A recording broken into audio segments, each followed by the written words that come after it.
শুধুমাত্র এই দোয়াটি একবার পড়েন, আল্লাহ তাআলা আপনার 90 বছরের গুনাহ মাফ করে দেবেন ইনশাআল্লাহ। আপনার 90 বছরের গুনাহ মাফ হয়ে যাবে শুধুমাত্র এই দোয়াটি যদি একবার পড়তে পারেন। আপনার ভাগ্য খুলে যাবে, রিজিকে বরকত আসবে, মনের নেক আশা পূরণ হবে, আল্লাহ আপনার সব দোয়া কবুল করে দিবেন। সুবহানাল্লাহি ওয়া বিহামদি।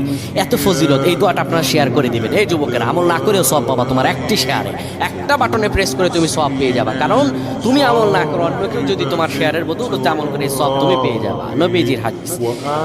আমার ভাইয়েরা, আল্লাহর কাছে দোয়া করা, আল্লাহর কাছে দোয়া চাওয়া, এটি হলো মুমিনদের কাজ। আমার আল্লাহ বান্দাকে বলেন, বান্দারে উদউনি আস্তাজিব লাকুম, আমার কাছে চাও, আমার কাছে চাইলে আমি আল্লাহ তোমাকে দিয়ে দিব।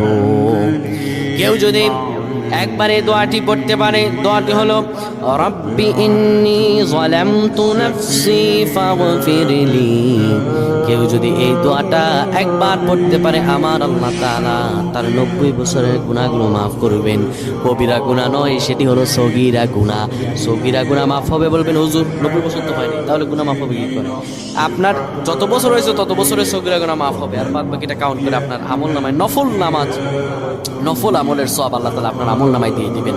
কিন্তু এটির ব্যাপারেও সহিহ সনদে তেমন কোনো গুরুত্ব আরোপ হয়নি, এটির ব্যাপারে তেমন কোনো উল্লেখিত সহিহ সনদ নেই। কিন্তু আমল করতে পারেন, যেটার অর্থ সুন্দর। আল্লাহ আমাদের কবুল করুন, আমিন।